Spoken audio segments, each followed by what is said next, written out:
Good morning students. आज हम techniques of teaching के अंडर करेंगे नेक्स्ट। कल हमने drill work and practice work किया था, आज हम करेंगे असाइनमेंट। तो असाइनमेंट क्या होती है? Meaning of assignment: the term assignment is quite familiar to the teacher as well as people. जैसे कि असाइनमेंट शब्द जो है वो मतलब टीचर और जो स्टूडेंट है उनसे भली भांति परिचित होते हैं। Usually an exercise given by the teacher to the people. Assignment जैसे हम आपको दे रहे हैं तो असाइनमेंट से आप भली भांति ही परिचित होंगे, इसके बारे में ज़्यादा से मैं बताऊँगा नहीं, आपको खुद ही पता है। ठीक है, तो ये क्या एक्सरसाइज होती है जो टीचर स्टूडेंट को देते हैं as a part of their lesson और एनी फॉलोअप। क्योंकि इस असाइनमेंट से क्या होता है, जैसे हमने आपको कुछ पढ़ा दिया तो उसकी असाइनमेंट हम देते हैं आपको, तो फॉलोअप हो जाता है कि जो आपने पढ़ा है उसका एक फॉलोअप लेना। ठीक है ना, कि आपने वो चीज़ करी है या नहीं करी है। For study is called work suggested for study is called an assignment. The principal aim of education is to teach the pupil to work on his own responsibility. जो एक प्राथमिक जो उद्देश्य है शिक्षा का वो क्या है कि शिक्षक जो स्टूडेंट है उनको अपनी रिस्पॉन्सिबिलिटी से, अपने दायित्व से काम करने की योग्य काम करने के लिए तैयार करना। ठीक है।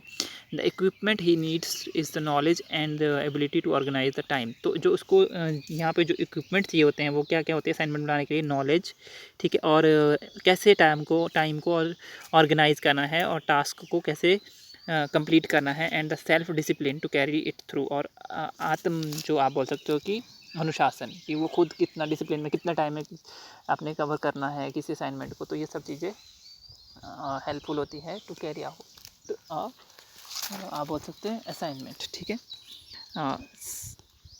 One of the most important item is supervise study is study is the assignment.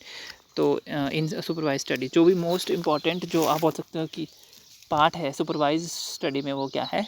Assignment होता है। ठीक है। तो it is very useful device for teaching social sciences particular to the people in secondary and higher. तो social sciences हो गया, कोई और सब्जेक्ट हो गया, तो ये सारे सब्जेक्ट के लिए क्या है, एक यूजफुल डिवाइस होता है सेकेंडरी और हायर सेकेंडरी क्लासेस और उसके ऊपर की क्लासेस के लिए।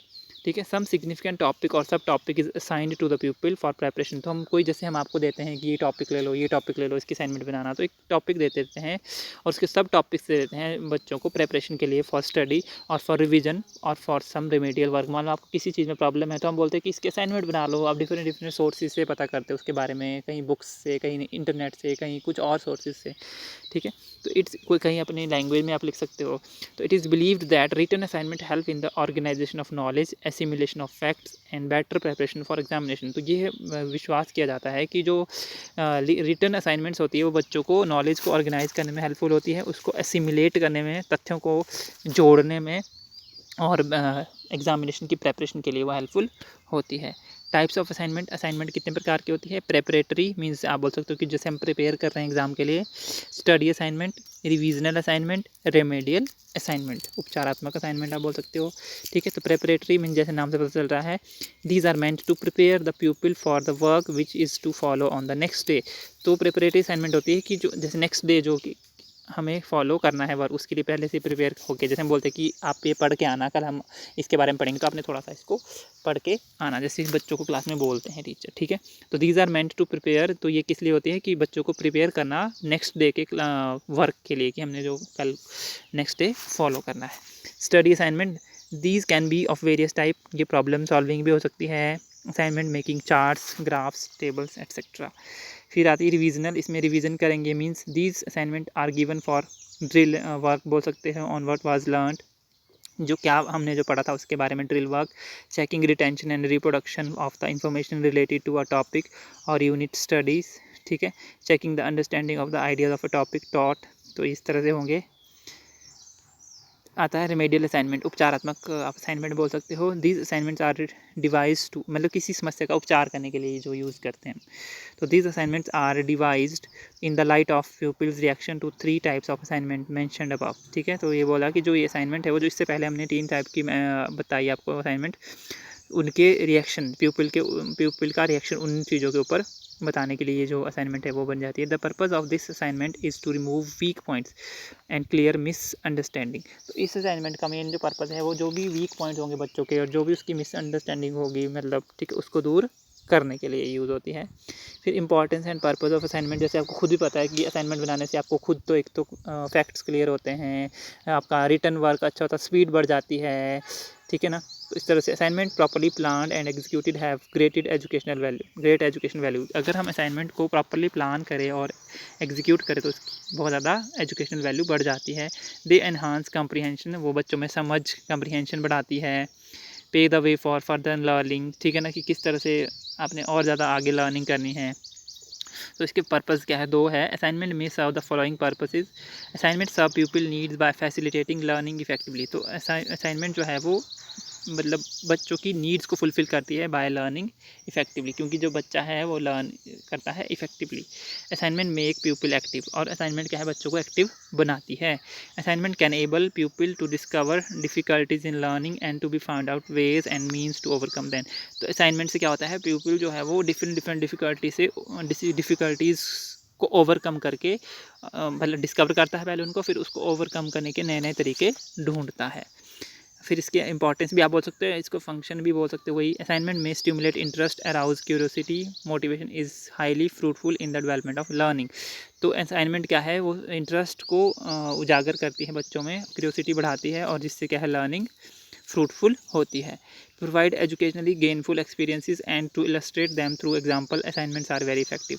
अगर हमने क्या है जो एक्सपीरियंस कोई एजुकेशनल एक्सपीरियंस लेने हैं, ठीक है, और किसी भी बच्चों को एग्जाम्पल से पढ़ाना है तो असाइनमेंट्स आर वेरी इफेक्टिव। तो इस चीज़ में असाइनमेंट क्या है बहुत ज़्यादा इफेक्टिव रोल प्ले करती है। जैसे मैं बोलूँ कि असाइनमेंट आपने क्या करना है, फील्ड विजिट करना है, उसके बारे में रिपोर्ट बनानी है, तो एक तरह की वो असाइनमेंट ही हुई ना, कि बच्चा पहले फील्ड में जाएगा, फिर लाइव किसी चीज़ को देखेगा, ठीक है, प्रॉब्लम सॉल्विंग एबिलिटी उसमें आएगी, प्रॉब्लम को टैकल करेंगे, तो ये सारा आएगा। To attain the different objective of teaching in subject, variety of suitable assignment can be selected and given. और डिफरेंट ऑब्जेक्टिव अगर हमने अचीव करने हैं टीचिंग के, तो हम अलग अलग असाइनमेंट को सिलेक्ट कर सकते हैं और बच्चों को दे सकते हैं। To develop proper skill, desirable attitude, बच्चों में प्रॉपर स्किल डेवलप करना, उनके इच्छा जो भी हम उनको चाहते हैं कि एटीट्यूड डेवलप हो उनमें, वो उनके इंटरेस्ट डेवलप करना, तो असाइनमेंट क्या है बहुत ज़्यादा हेल्पफुल होती है। करैक्टरिस्टिक्स क्या है गुड असाइनमेंट के, तो जैसे मैंने आपको बताया कि assignment should B challenging but not threatening. Assignment challenging होनी चाहिए लेकिन थ्रेटनिंग नहीं होनी चाहिए, बच्चा डरे ना उससे। चैलेंजिंग तो होनी चाहिए कि चलो टफ है, लेकिन बच्चा डरे ना उससे कि हाँ ये होगा नहीं। Assignment should be interesting and appealing. जो असाइनमेंट है वो इंटरेस्टिंग होनी चाहिए, और अपीलिंग मीन किस चीज़ को अपील करे वो, ठीक है ना। Assignment should naturally grow out of the lesson, ठीक है, ये नेचुरली ग्रो होनी चाहिए। Assignment should motivate peoples. Assignment क्या है, बच्चों को मोटिवेट करे। Assignment should be goal oriented. Assignment क्या है, लक्ष्य निर्धारित होनी चाहिए। Assignment should be designed and work out cooperatively. Assignment क्या है, मतलब इस तरह से होनी चाहिए कि बच्चा कोऑपरेटिव तरीके से भी काम कर सके। मीन्स असाइनमेंट ये नहीं कि रिटर्न वर्क दे दिया आपने, असाइनमेंट का मतलब कि ग्रुप टास्क आपने दे दिया कि आपने करना है, वो असाइन बच्चों को जब आपने वर्क असाइन कर दिया तो वो असाइनमेंट ही हो जाती है। Assignment must be specific and definite, वो स्पेसिफिक और डेफिनेट होनी चाहिए। They should be stated in a simple and clear language, और वो एक सिंपल और क्लियर लैंग्वेज में मतलब स्टेटमेंट होनी चाहिए उसकी। Assignment should have enough variety of motivating children, creating mental activity appropriate for the different objective of teaching and for widening their perspective। तो असाइनमेंट क्या है, मतलब उसमें अलग अलग वैरायटी होनी चाहिए कि बच्चों को किस तरह से मोटिवेट करे, उनकी मेंटल एक्टिविटी को कैसे अप्रोप्रिएटली यूज़ करे डिफरेंट टास्क में। Providing and working out assignment should not be postponed to the last moment.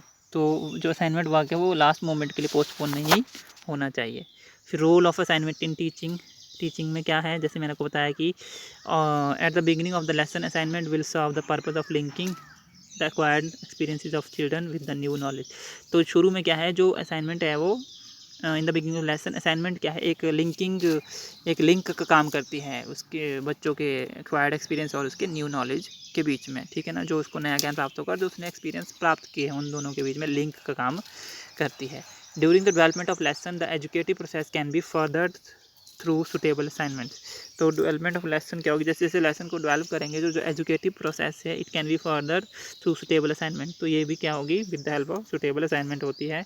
Assignments are usually at the end of lesson, और असाइनमेंट हमेशा लेसन के एंड में होनी चाहिए, मतलब होती है। Acquired concept are to be applied और problem are to be solve. फिर प्लानिंग ऑफ असाइनमेंट, तो प्लानिंग कैसी होनी चाहिए कि the interest of people should be maintain continuously throughout the lesson में according to interest of the student होनी चाहिए। The teacher should secure the active cooperation of people and their responses should become the basis of development of the content. बच्चों का cooperation होना चाहिए, ठीक है।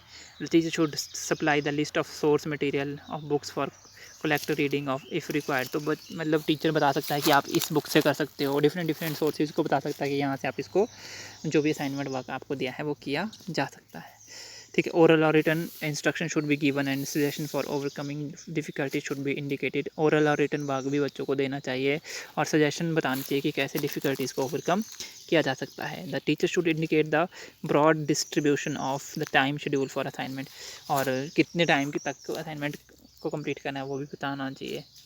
The teacher should evaluate the impact of the assignment while they are in progress, और जब assignment एक माँ बोल सकते हो कि बच्चों को डेवलप कर रही है तो उसका इवेलुएटिव प्रोसेस भी, इवेलुएटिव इम्पैक्ट भी बच्चों के ऊपर क्या पड़ रहा है वो भी टीचर देखे। तो डीमेरिट है इसकी, the text book assignment are mostly recapitulatory exercise. जो टेक्स्ट बुक असाइनमेंट होती है आप बोल सकते हो एक रिकैप्चुलेट जो बच्चा करता है वो होती है ये, ठीक है। Most assignment have their emphasise on fact alone. जो मोस्टली असाइनमेंट होती है उनका मेन एम्फोसाइज होता है फैक्ट के ऊपर ही। The assignment seems to be examination oriented, और एग्जामिनेशन ओरिएंटेड आप बोल सकते हो इसको होती है ये। एक assignment offer not only little scope for activity approach in learning, ठीक है। Assignment the form of question given in assignment mostly confirm the traditional pattern of ऐसे टाइप। तो अब जो असाइनमेंट में होते हैं वो ऐसे टाइप फॉर्मेट की तरह ही होते हैं, ट्रेडिशनल टाइप्स में ही फॉलो करते हैं वो। उसके बाद आता है assignment do not generally emphasise high intellectual process of comprehension. तो ये भी जो भी हमारी कम्प्रीहेंसिंग पावर है ये जनरली उसको एम्फोसाइज नहीं करते हैं, एक्सप्लोरिंग हो गया, ठीक है ना। तो बाकी ये कंक्लूजन है। Thank you and have a nice day. तो कंक्लूजन में आप ये आ गया, ठीक है। Thank you.